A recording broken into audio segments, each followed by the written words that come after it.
6월 7일 매일 성경 함께 나누도록 하겠습니다. 첫 번째 문단입니다.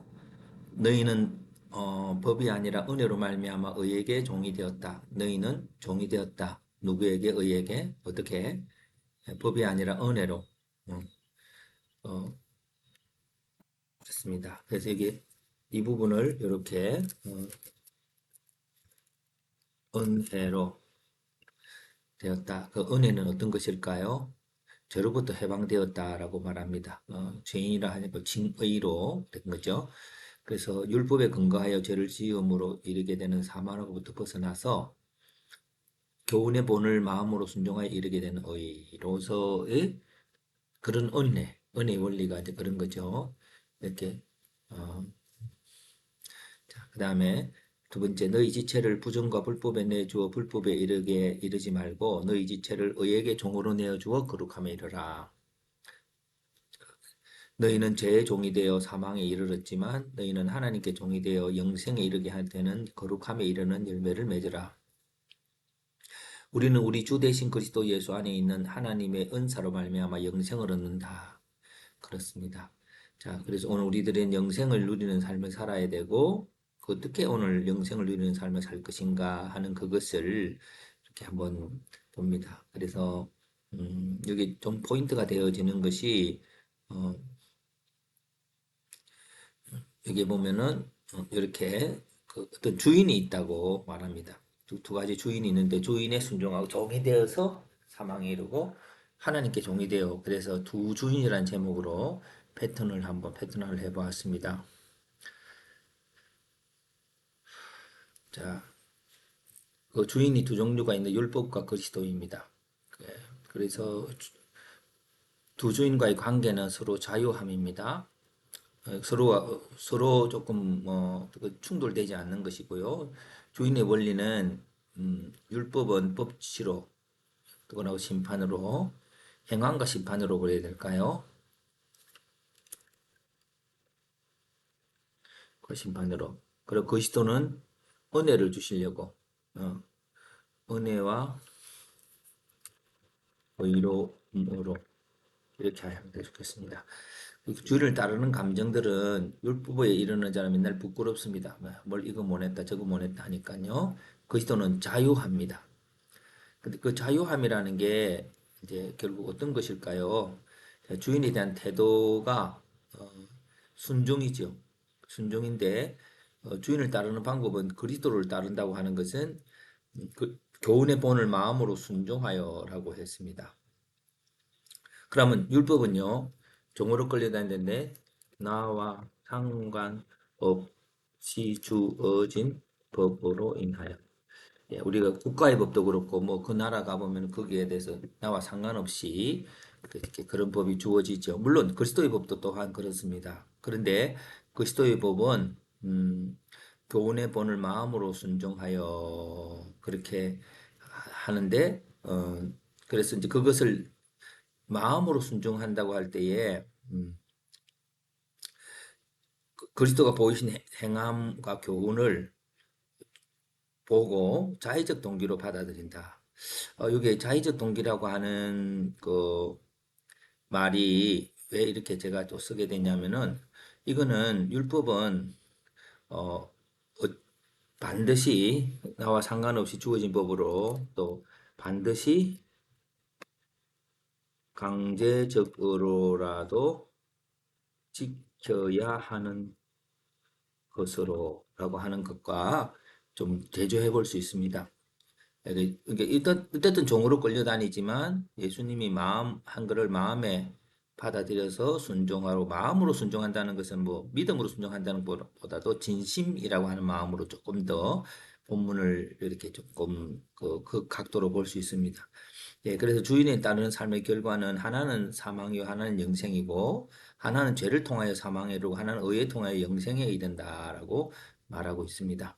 오늘처럼 계속 어떤 주제로 바울은 연결하고 있고 또 연결하고 있는 가운데 오늘 우리들이 이 본문 안에서 가져야 될 핵심 하나를 본다면 주인을 대하는 태도라고 봅니다. 근데 태도 중에서도 그 순종이 어떤 종류의 순종인가? 예? 이렇게 하는 것도 더 좋겠습니다.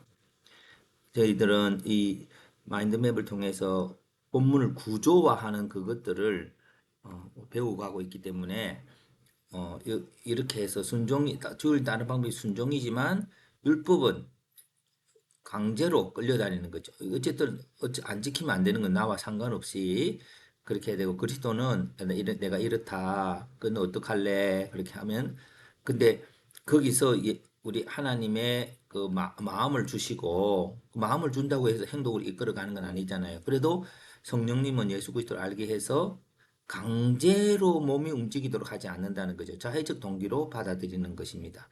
이것이 이것과 연결해 보겠습니다. 이것과 이것이 연결이 되는 것입니다.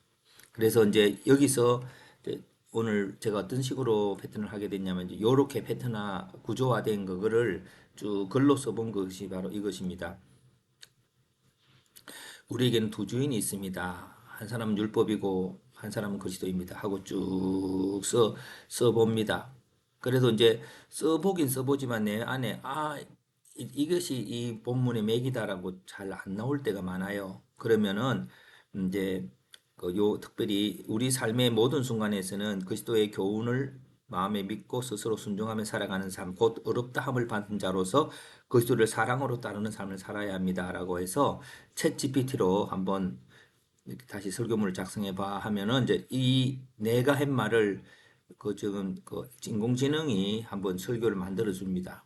그 만들어 주면서 내 것과 비교를 해갈 때에 이분은 좀 더 이렇게 좀 문장을 문장되게 해 가르치죠. 그래서 이제 주인을 따르는 방법에 대해서 생각해 보겠습니다 하면서 앞부분에서는 율법과 그리스도의 은혜라고 하는 두 삶의 길을 보여주고 그 결과를 보여주고 근데 그 결과에 대해서는 앞뒤로 다 알고 있지만 오늘 본문에서 말하고자 하는 바울이 진정 말하고자 하는 게 뭘까? 그 주인을 따르는 방법이 있다는 거죠. 근데 율법은 어쨌든 뭐 좋다고 생각하지만 안 되고 그렇게 해가는 가운데 예수님을 따르는 자는 그리스도의 교훈을 마음으로 순종한다고 하는 말은 이제 성령님께서 마음에 예수님 이런 분이다라고 하면 그걸 또 강제로 몸이 움직이고 막 그렇게 하지 않는다는 겁니다. 내가 함께 동의해서 따라가도록 하는 그것들이 바로 마음으로 순종한다라고 하는 것으로 저는 좀 더 넓게 좀 해석해 봅니다. 그래서 아들이라고 하는 것이 종은 주인이 야 오늘 이거 해 하면 해야지 아들은 자기가 알아서 경영하고 생각하고 계획하고 그런 기준을 따라서 똑같은 종과 일을 할지라도 그런 것들이 이제 다른 본문에 나오고 있지 않습니까? 그래서 이렇게 하다 보니까 여기 본문이 어, 바울이 말하고자 하는 게 주인을 따르는 방법을 좀 설명하기 위해서 전체를 쭉 설명하고 있구나. 그래서 그 관계, 그럼 주인을 따르는 방법이 마음으로 순종하는 것이니까 마음으로 순종을 한다고 하는 것이 자의적 동기로 받아들이는 거구나. 그 자의적 동기라고 하는 것은 상대방이 뭐라고 할 때까지 기다려주는 거구나 해서 기다려주는 관계라고 하는 법으로 한번 패턴을 할 수 있습니다. 예, 관계의 주체들은요, 그리스도와 우리 하나님 아들이 될 수 있죠. 그러나 대조가 되는 게요. 율법과 우리 이거는 글이죠, 글. 글은 그리고 그리스도는 인격이시고 그래서 어떤 글에 가차 없이 알려지는 것보다 그리스도는 이렇게 그 기다려주는데 은혜라고 하는 게 관계의 원리가 은혜라면은 은혜는 뭘까? 자, 이런 것이 되는 거죠. 예. 그렇다면 오늘 그래서 관계 원리가 기준이 있는 관계가 되는 것이고 자발적 결정 있기까지 기다려주는 관계가 되시고 그러면 당신은 당신대로 하라는 게 아니라 상대의 뜻을 섬겨주는 관계죠. 네, 예수님께서 우리 죄를 상관없지만 오셔서 섬겨주는 것처럼 그렇게 하는 결과가 영생이고 그런 사람들이 모여있는 생명체의 연합이 교회이죠. 그래서 교회는 교회뿐만 아니라 모든 만물이 교회 안에서 연결되어 있습니다. 그래서 이런 주제를 가지고 기다려주는 관계라고 하는 것이 더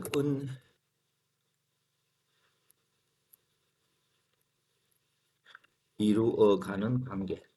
예. 은혜가 뭘까? 당신에게 은혜를 베풀어 준다는 것은 뭘까? 라고 할 때 바로 이 관계의 원리를 적용할 수가 있는 거죠. 내가 당신한테 은혜를 받으면 무조건 어, 그것이 아니라 이런 어떤 먼저 기준이 있어야 되는 거죠. 어떤 기준, 선한 기준, 그리고 서로가 서로 각자의 결정, 어, 나의 결정이 있고, 그 다음에 어, 섬기는 관계. 이런 것들이 은혜입니다. 은혜라고 하는 게 그냥 네 마음대로 해 하고 하는 그 개념에서 바울은 은혜가 어떤 것인가를 하나님 주시는 은혜라고 하는 그것들이 이런 것이고 우리 또한 상대방에게 은혜를 베풀 때는 이런 관계로 이어져 가야 된다라고 하는 것을 보여주고 있다고 생각합니다. 예, 그래서 오늘 이 본문을 긴 본문들이 여러 가지 것들이 있을 때에 구조화하고 그 중에서 특징적인 계속 이어져 가고 있기 때문에 특징적인 것들을 잡아서 다시 내가 해결이 잘 안 되면 챗 GPT를 사용하기도 하면서 어떻게 다른 사람들은 내가 한 해석을 또 이해하는가를 봐가면서 다시 디테일하게 들어갈 수 있었습니다. 그래서 항상 그런 건 아니겠지만 인공지능 잘 사용하면 언제나 옆에 있는 좋은 그 친구가 조언해 주는 것과 같은 도움을 언제나 얻을 수가 있다고 봅니다. 그래서 앞으로 다음 세대에 더 이런 것들과 기술과 함께 더 신앙의 깊이가 있기를 바랍니다.